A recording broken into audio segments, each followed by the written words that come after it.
What's good? I am Yish. This is Yish in your ear. As we continue the FL Studio to Studio One series, we're going to take a look at input setup and audio recording in Studio One. Let's get started.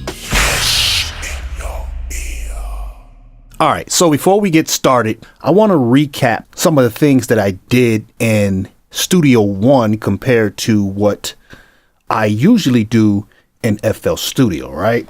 Okay, so we'll use Polyphenol, right? No metronome. I'm not even going to touch the tempo, right?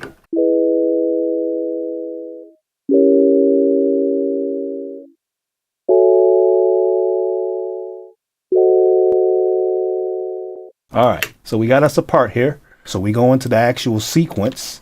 We select all, right? We move this to the first bar, okay? And as you can see, it is out of whack. So if we count the bars, 2, this should have been 3, but it's off, right? The way we do it is we grab the whole thing, and I'm going to focus on this section here as landing in on the 2. So that should be 2, right? And then I simply lasso that and move that up here. And we'll actually bring it back just a smidget by rolling the mouse wheel.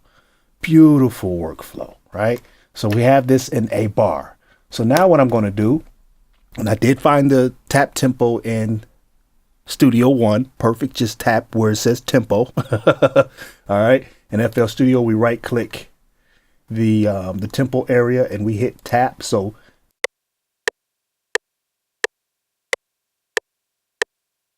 we'll stick with 88. I'm just going to do 88. All right. So now this should play just how I think it was played when I did it live. All right.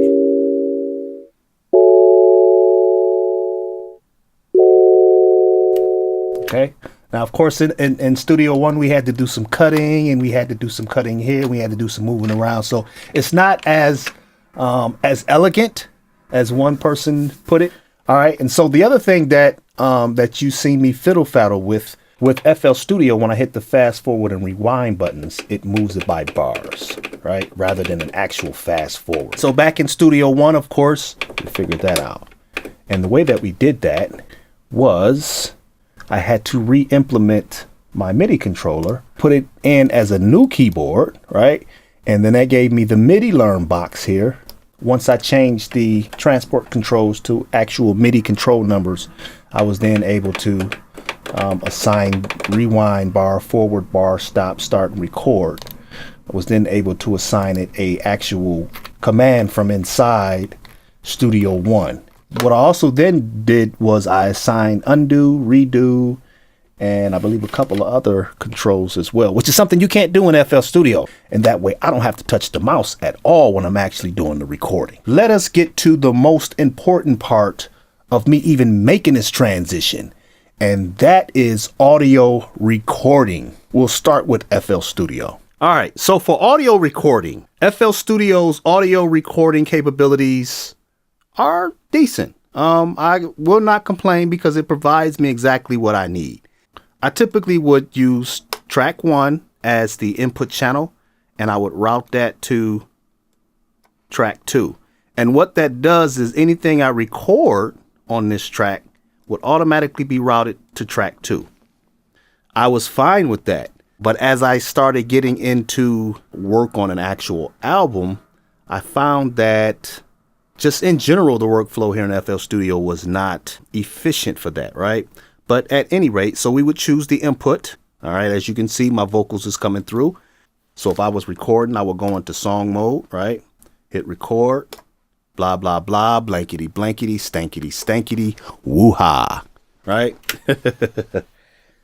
You know, that's cool, laying a part down, and then we would do another part, and that would record in the next blank space here, right?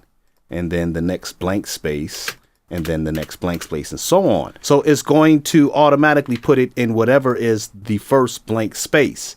And the problem with this is these do not necessarily equate to the same channel. So all of this right now, every track is going into here.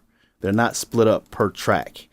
and it would require extra clicking, right, in order to separate each recording to each track. So in a way, it works like that, but it's not intuitive for me. And I'll be honest, I'm spoiled actually by Cubase way of recording, and I'll get back to that in a minute. But the fact that, here, let me undo the fact that these are pretty much just anywhere, right? I end up with about 40 clips. As you can see, if this and this was supposed to be the lead, they're now two separate clips. And if I wanted to control the volume from here for that, I would have to do the same for the other one just to get it to match, or they would have to be assigned to the same channel, which I did not go at the workflow with FL Studio in that regard. And that's probably my fault. Because again, I started using FL Studio as a composing DAW, not a recording DAW. So my whole paradigm in here was this was each instrument track, right? And that's just how I thought about the whole workflow. And then the fact that I can just simply just record to my heart's content and not have to worry about anything, and it's still separated to at least one track for all of the audio, I was good with that for scratch vocals. And then afterwards I would do, you know, swapping stuff out and changing this one to a separate track and putting this one on the same track to match that one. And all of this just became just a bit much once I got down to realizing that I had 40, 50, 60 tracks of different stuff. And that's the reason why I'm going to Studio One. So in Studio One, let's go at it in the same way. We'll keep the browser up here just for the sake of looking the same here, right? So in Studio One, same thing. We have our input track here. The difference is that this is an actual input channel, right? It's not assigned to anything right now. It's just an input channel. I can still put my effects that I need to put on here, right? But here is where it differs. So I'm going to add, let's start with 8 channels. We have our input set to microphone, right? Audio, we're going to pack these so that they're nice and neat in their own one folder. I'm going to click OK. Already we have channels set up separately. The way that we did this in Cubase is kind of the same in Studio One, and it lets me get back to this way of recording. And that workflow allows less clicking, more of the energy to actually get put down on record. So we would start recording, blah, blah, blah, blah, blah, blah, blah, blah, blah, blah, blah, blah, blah, right? We move to the next track, blah, blah, blah, blah, blah, blah, blah, blah, blah, blah, blah, blah. But here's how I would do it. I would actually click the down arrow. Now I'm on the next track, blah, blah, blah, blah, blah, blah, blah, right? Blah, blah, blah, blah, blah, blah, blah, blah, blah, blah, blah, blah. Very fast. Even if I was in, say, let's say we laid down the main part, right? And I wanted to put, and we'll just pretend like we have some some actual stuff here, right? So let me duplicate this guy. All right. Let's say I wanted to do, I don't know, a harmony part right here. Right. I can go here. I do blah, blah, blah, blah, blah. Right. Stop. Then go to the next one. Blah, blah, blah, blah, blah. And I can keep that energy going. And it remains, the most important thing is it remains organized. And then when it's time to do verse 2, I'm still here. This becomes lead. This might become harmony left. This becomes harmony right. Y'all excuse my typing. I am not a typist. All right. And as we go through it, you know, I can do harmony mid, left, right? However I name it.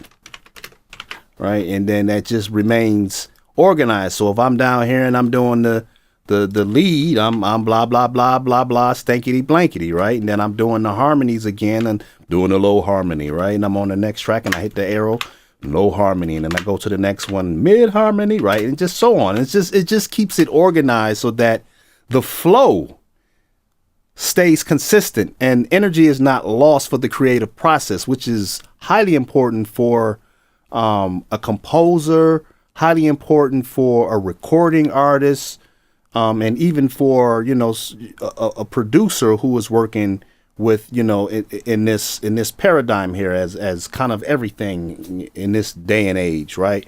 So it's very important that that energy is maintained without a lot of downtime.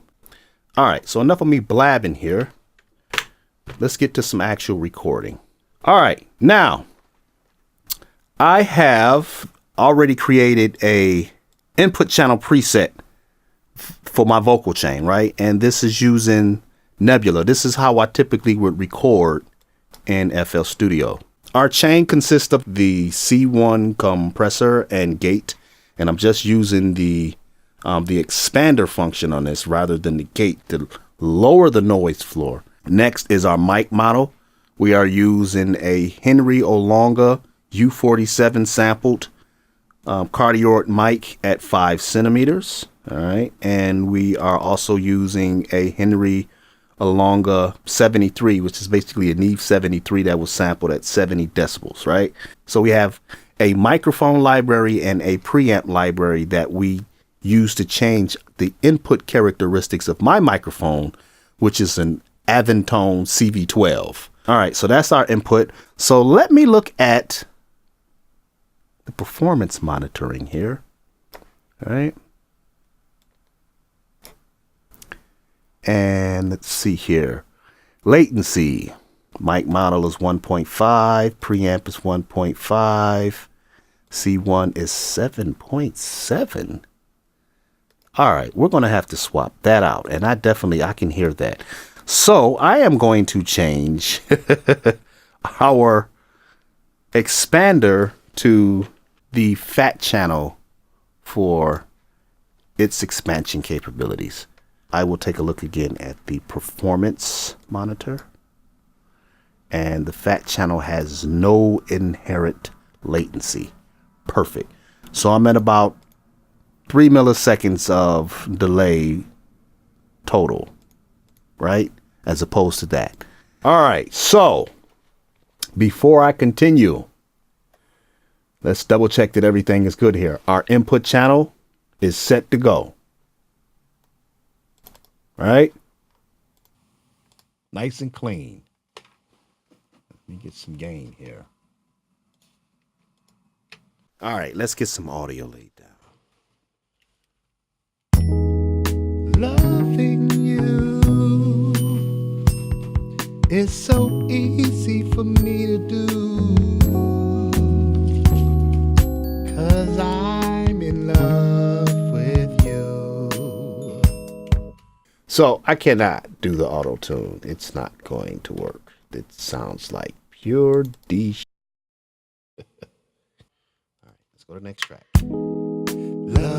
Loving you. Loving you. Loving you. All right. Loving you. Loving you. Loving you. Loving you.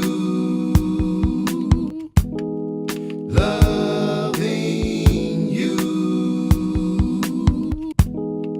Loving you. All right, so we got this first part. We're going to focus on this right this second. All right, so let me clean up the cut tool. There it is. All righty. They had it in there somewhere. Okay, so we're back here. We're going to eliminate these little John Blazes. I forgot one there, didn't I? Wow. Okay. Love. Right. Loving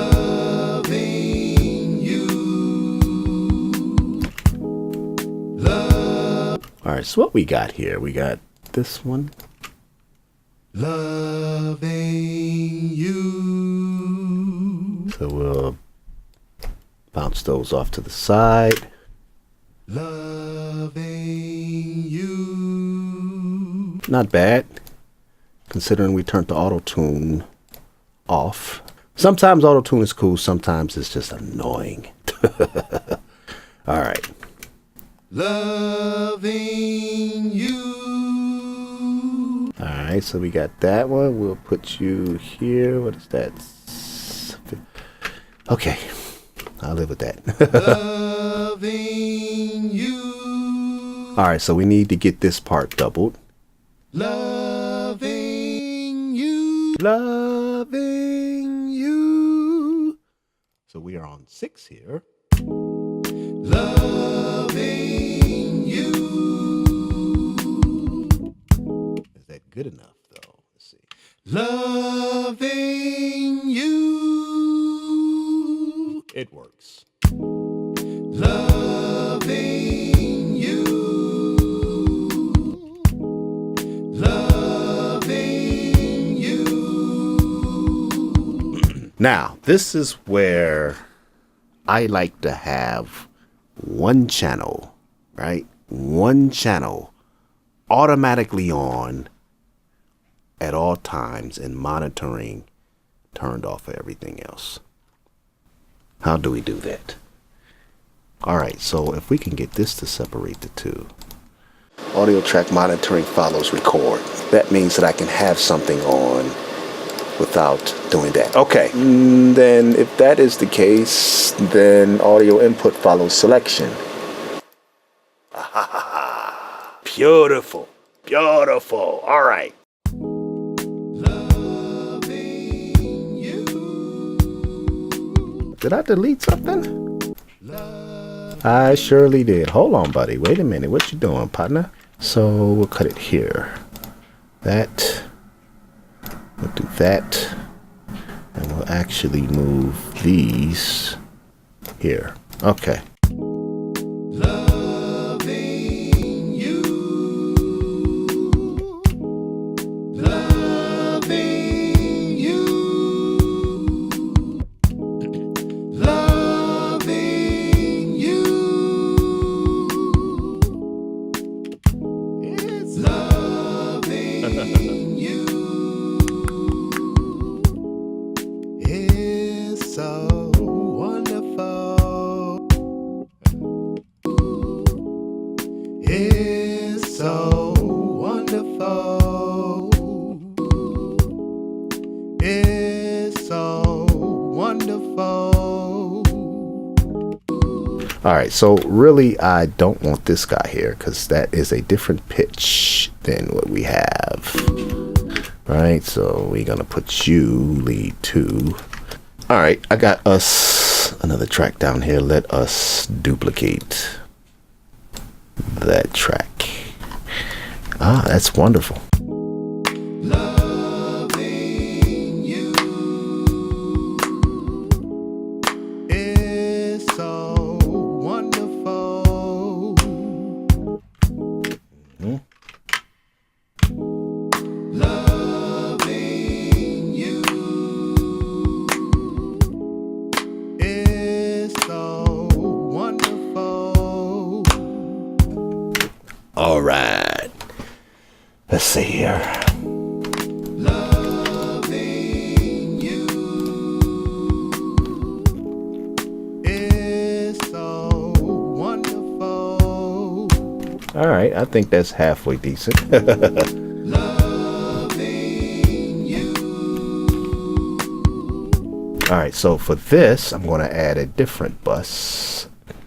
We'll call that claps because I want to get that off of that bus channel because the bus channel has compression on it, so we need to get that off of there. Loving you is so wonderful. Loving you is so wonderful. Okay, now I'm wondering what's going on here because the clap is still doing. Is it still on the bus here? What's going on? Yeah, there's something missing here. There it is. The claps are still going to the bus. I need the claps going to the main. There we go. Yes, okay, there we go. Well, that's it for part 3, man. Going over the input setup and the audio recording basics of Studio One. Just approaching it as a newbie. And I think that's the fun in doing this, is that I have never used Studio One before, and I'm just really digging in and seeing what I can pull out of it as somebody brand new. So stay tuned for the final part 4, where we'll touch on some amateur mixing in Studio One, and we'll make our final decision. As always, don't forget to leave a like, try not to leave a dislike. Make sure that you hit that subscribe button. Outside of that, I'll see you on part 4. You've been watching Yish in Your Ear.